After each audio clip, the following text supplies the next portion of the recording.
देखील टाळ्या वाजवा एकदा. परत आमच्या गायनाचार्य बालकीर्तनकार ज्यांचा अतिशय गोड आवाज आहे, ज्यांच्या आवाजाने ही कीर्तनाची सुरुवात झाली असे असणारे आमचे हरिभक्तपरायण कृष्णप्रियाताई चौरे ते असतील. इकडे आमचे काका मारुती महाराज, मारते महाराज. परत गावातील सगळेच मंडळी असतील. तरुण मंडळी एकदा तरुण मंडळीसाठी टाळ्या वाजवा. कुठे आहेत घडे मागे बसलेत. कीर्तन असं पुढे येऊन बसा. इकडे कौरे क्षेत्राच्या बाहेरचे, कौरे क्षेत्राच्या बाहेरचे सर्व लाईन मध्ये आहेत ना. सर्वांनी काय करा आता उठान पुढे येऊन बसा. विठ्ठल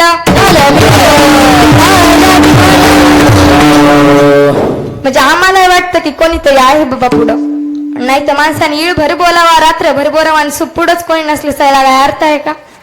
सगळे कौरे क्षेत्राच्या बाहेरचे एकदा यान पुढे बसा. विठ्ठल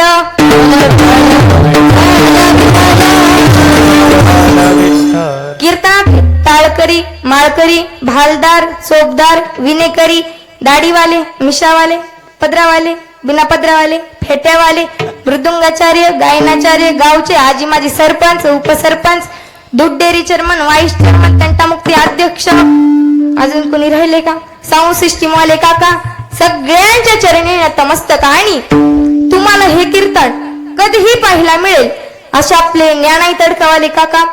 तुम्हाला हे कीर्तन आठवणीत राहील तुमच्या गावातलं, कधीही पाहू शकता तुम्ही.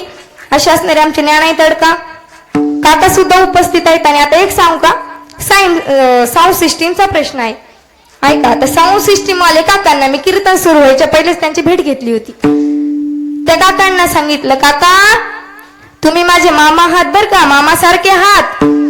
कीर्तन जर चांगलं झालं तर अख्खं कवड गावन कीर्तन झालंस तुमच्याकडे येणं काय म्हणीन, काय बाबा तुझ्या भाषेनं काय कीर्तन केलं. आणि जर कीर्तन पडलं तर सगळं कवड गाव येऊन तुम्हाला म्हणेन काय तुझ्या भाषेला बोलताच आलं नाही, म्हणून आवाज चांगला द्यायचा. आमच्या काका मामांनी सुद्धा सुंदर साऊंड सिस्टीम लावलेली आहे. मामांचे मनापासून धन्यवाद. आणि सर्व एकदा सर्व बाबांसाठी टाळ्या वाजवा. खरं सांगू का, आज परमार्थ जर कोणामुळे टिकून असेल तर ह्यांच्यामुळेच आहे बरं का. यांच्यामुळे आज परमार्थ टिकून आहे. गावचा सप्ताह म्हणजे काय असते तुम्हाला एकदा थोडक्यात सांगते पुढे जाऊ. गावचा सप्ताह म्हणजे यांनी जे वर्षभर केलेली मेहनत असते, गावातला काकडा म्हणा, हरिपट म्हणा, जे वर्षभर हे नित्यक्रम करतात त्याचा रिझल्ट म्हणजे सप्ताह असतो गावचा. आणि हे आहेत म्हणूनच आज आपली परमार्थ टिकून आहे. विठ्ठल विठ्ठल.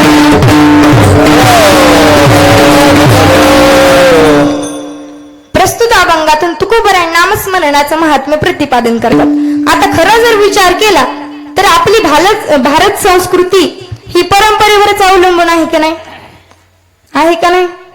झोपल्या की काय, झोपल्यात का, गौरक्षेत्राच्या आल्या का, उठाव बसा इकडं येऊन. सगळे गौरक्षेत्राच्या बाहेरचे मंडळी उठा आणि इकडे येऊन बसा जरा. विठ्ठल आपल्या भारतीय संस्कृतीचे नियम जरी अलिखित असले तरी ते मान्यच करावे.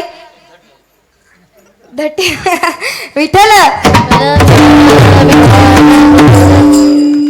परंपरेचे नियम जरी अलिखित असले तरी ते मान्यच करावे लागतात. अलिखित नियम तुम्हाला दोन सांगते माझ्या माहितीस्तव तरी बर का. पुरुषाच्या ओठावर मिशी आणि डोक्यावर टोपी किंवा फेटा असणं हा अलिखित भारतीय परंपरेचा नियम आहे. महिलांच्या डोक्यावर पदर असणं हा भारतातला अलिखित नियम आहे. आता घेऊ नका विठ्ठल. बरं इथल्यापैकी जर एखादा उठलं मला म्हणाल, ताई गुढी पाडव्याला गुढीच का उभी करायची, काय म्हणलं, गुढी पाडव्याला गुढीच का उभी करायची. एक तर असं समजा की तो आपल्या भारतामधला नाही, दुसरा मध्ये तो पाकिस्तान मधून आलेला आहे. कारण आपण परंपरेला मानणारी माणसं आहोत. परंपरेचे नियम जरी अलिखित असले तरी ते मान्यच करावे लागतात. विठ्ठल. प्रस्तुत अभंगातून तुकोबराय आपल्या संचिताला धन्यता देत आहेत आणि उत्तरार्धामध्ये धन्यतेचं कारण सांगत आहेत. आणि माणसाने जीवनामध्ये धन्य होण्याकरिता काय करावं किंबहुना महाराजांनी काय केलं अभंगाद्वारे आपल्याला सांगतात हा झाला अभंगाचा सरळ सरळ भावार्थ. आता तुम्ही गेलात तरी चालेल, माझं काम संपलं. घरी जा, कूलर खाली झोपा, गोदडे पांघरून, तरी माझं काही टेन्शन नाही. आता माझं काम झालेलं आहे. विठ्ठल प्रस्तुत अभंगातला पहिला मुद्दा आहे धन्य मी मानिन आपुले संचित राहील से प्रीत तुझ्या नामे. अभंगातला पहिला मुद्दा आहे धन्य शब्द. धन्य शब्द आता सर्वांनी मला बोलत चालायचं बरं का, कारण मी तुमच्या गावात नवीन आहे का? आहे का नवीन? आहे का बाळांनो? कारण की माझं कीर्तन इथं एकदा झालेलं आहे, त्यामुळे आता मला सगळ्यांनी घडघड बोलायचं आहे. मी काय तुम्हाला मारीत नाही, काय हानीत नाही, सगळ्यांनी बोलायचं, कोणी झोपायचं नाही. अभंगातला पहिला मुद्दा आहे धन्य शब्द. आता धन्य शब्द कुठेही वापरतात का बरं? वापरतात का? धन्य शब्द कुठेही वापरता येत नाही, त्याला काही लिमिट्स आहेत, काही मर्यादा आहेत.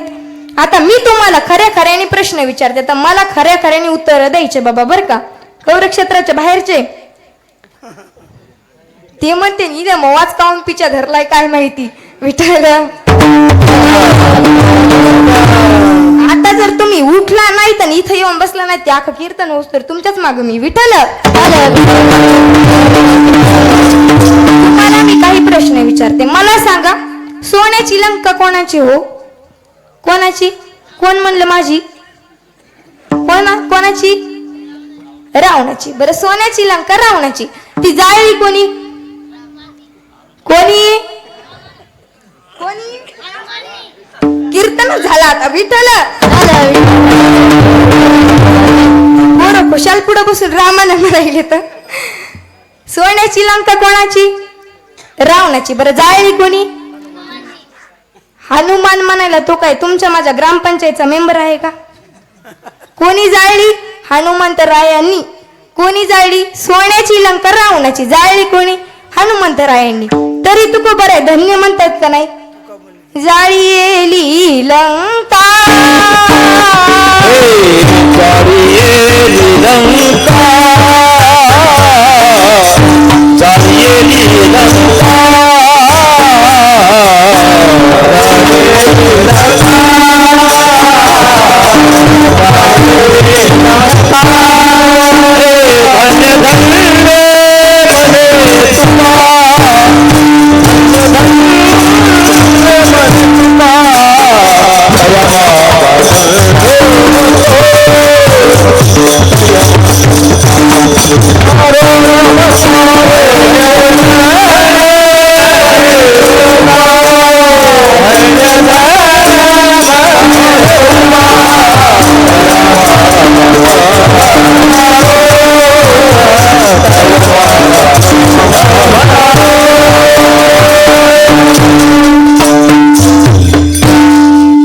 लंका धन्य धन्य म्हणे तुका. आता मला खऱ्या खऱ्याने सांगा कोणाचं घर जाळणं चांगली गोष्ट आहे का?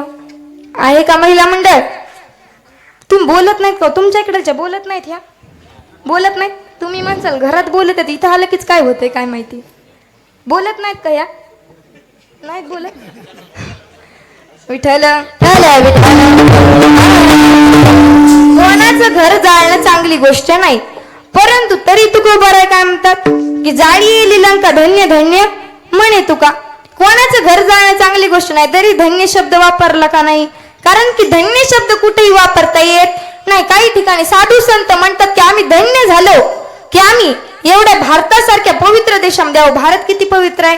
पवित्र ते कुळ पावन तो देश जेथे हरीचे दास जन्म घेती. एवढा भारत देश पवित्र आहे. मला सांगा आपल्या भारताला भारत माता म्हणतात का नाही हो? काय म्हणतात लेकरांनो? भारत माता बोलत चला. भारत माता मला बोलणारेच पटत बर का, मला बोलणारेच बरे वाटत. गपचिप जे असतात का जाऊ द्या. विठ्ठल आपल्या भारताला काय म्हणतात? भारत माता म्हणतात. बरोबर आहे. मला सांगा तुम्ही कधी असं ऐकलं का हो?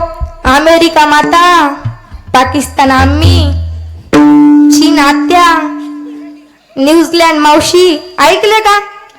आणि भारत माता की मोठ्यानं म्हणा, भारत माता की हा आपलंच राज्य आहे, विठ्ठल. भारतालाच भारत माता हा शब्द वापरलेला आहे, दुसऱ्या कुठल्याच देशाला भारत माता शब्द वापरत नाहीत. आणि साधू संत म्हणतात भारताचं नाक म्हणजे महाराष्ट्र. या महाराष्ट्रामध्ये साधू संत म्हणतात की भारतासारख्या पवित्र देशात आणि तेवढ्यामध्ये महाराष्ट्र सारख्या राज्यात आमचा जन्म झाला. आणि कसा? विठोबाचे दास म्हणून झाला, म्हणून आम्ही धन्य झालो. धन्य आम्ही जन्मालो आलो, धन्य आम्ही जन्मालो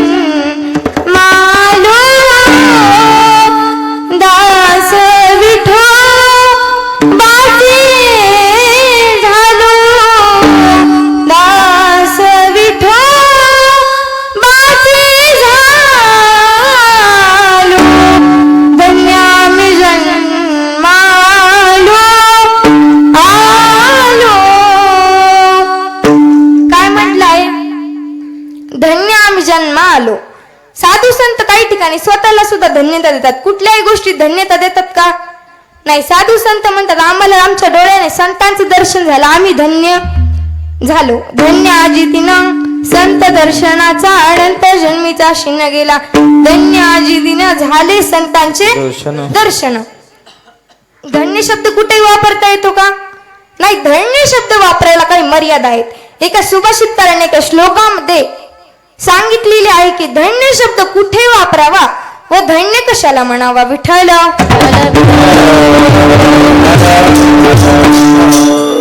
सानंद